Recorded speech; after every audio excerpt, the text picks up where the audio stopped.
नमस्कार मित्रांनो, आम्ही आलो होतो बघा कामावर आणि कामावर आल्यावरती लाईटच गेली आणि लाईट गेल्यामुळे बघा आम्ही आता बसलो जेवायला. आता लाईट येस्तोवर म्हटलं जेवून तर घ्यावं म्हणून आता म्हटलं चला एकदाच जेवूनच घेऊया. तर जेवाय बसलोय मित्रांनो. जेवाय बसल्यानंतर सगळ्यांचं डबं एकत्र केलेत बघा. का तर सगळ्यांच्या भाज्या एकत्र करायसाठी आणि एकत्र भाज्या केल्याशिवाय जेवणास मज्जाच नाही बघा. कारण जेवणास मज्जा तवाच येते सगळ्यांच्या भाज्या एकत्र केल्यानंतर. आणि एक जर भाव तर आमचा डबल ठोकीत बसलाय, त्याची चपातीच बाहेर निघत नव्हती. एकदाच तिची चपाती बाहेर निघाल्या तो खुशच झालाय बघा.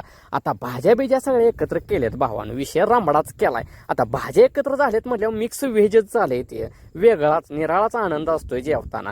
आणि आपण डबं का घेऊन येतो, कारण सगळ्यांच्यात एकत्र बसल्यानंतर जेवण आपल्याला जरा जास्त जातं.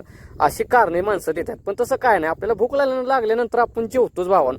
तर मस्तपैकी जेवण आता घेतो. आता तर तुम्ही व्हिडिओ पहा आणि व्हिडिओ आवडल्यास कमेंट नक्की करा आणि लाईक फॉलो करायला विसरू नका. धन्यवाद मित्रांनो.